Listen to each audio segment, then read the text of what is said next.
Assalamualaikum warahmatullahi wabarakatuh. Hari ini kita akan bahas tentang luka tembak. Ini adalah bagian dari ilmu kedokteran, yaitu ilmu kedokteran forensik dan mediko-legal.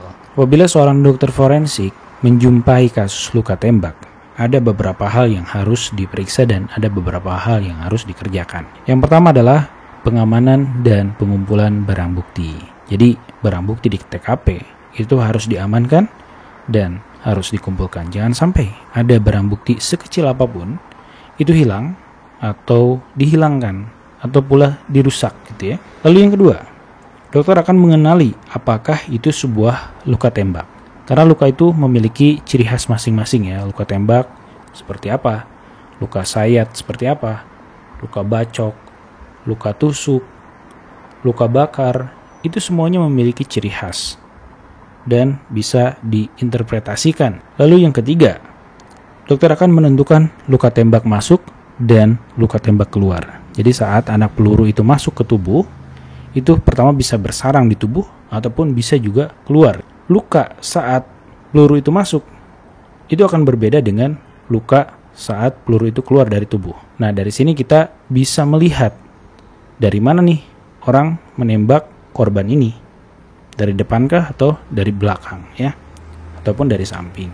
Lalu yang keempat, dokter akan menjumlahkan luka di pakaian atau di tubuh korban ya, dan juga akan melihat lokasi lukanya di baju, di pakaian gitu ya, ataupun di tubuh korban. Disamakan nih. Contoh, ada luka tembak ya di dada sebelah kiri satu dan di sebelah kanan satu.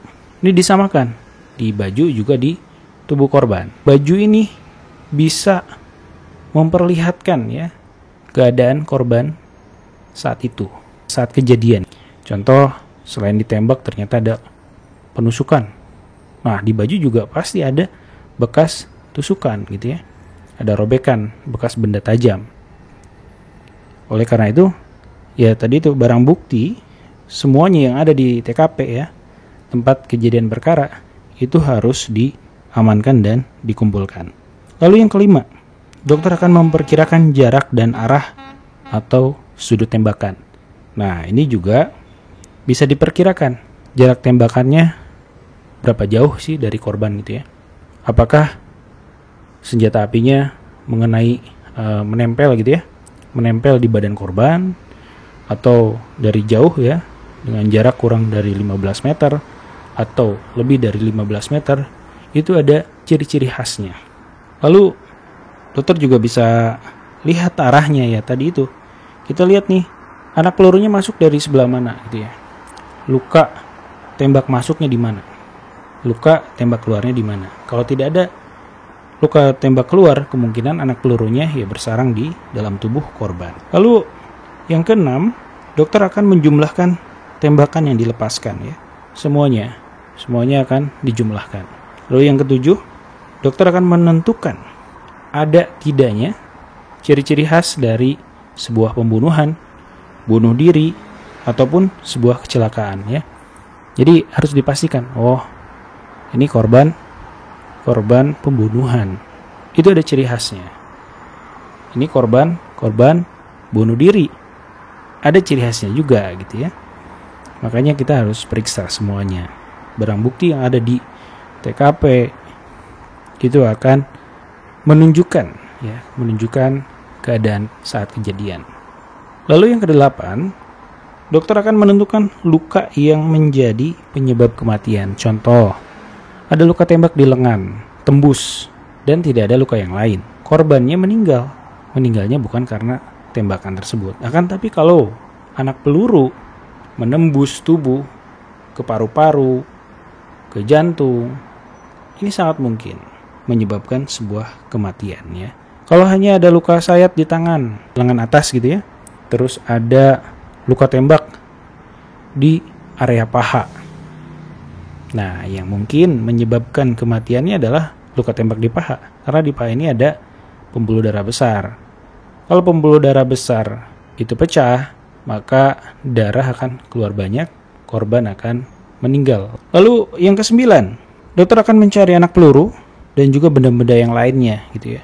Contoh ada bekas luka tembak, maka dokter akan mencari anak peluru. Apabila tidak ada luka tembak keluar, artinya kemungkinan si pelurunya itu bersarang di dalam tubuh.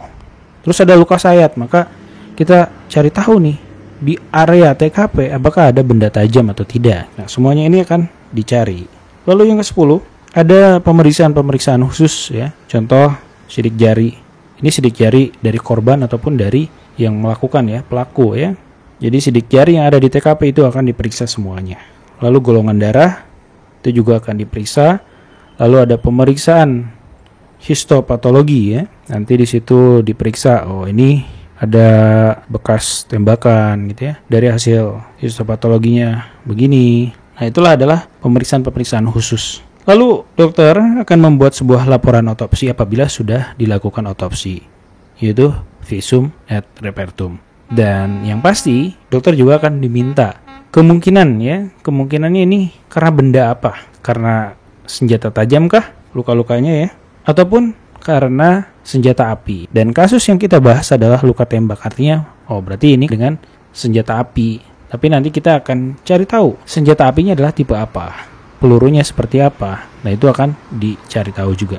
Mungkin untuk bagian pertama itu saja yang bisa saya sampaikan. Nanti kita akan berlanjut dengan bagian kedua. Kita bahas tentang jarak tembakan, dari berapa jauh nih tembakannya. Karena luka tembak dengan jarak sekian memiliki ciri khas. Menembak, senjata apinya menempel di tubuh korban, itu juga ada ciri khasnya.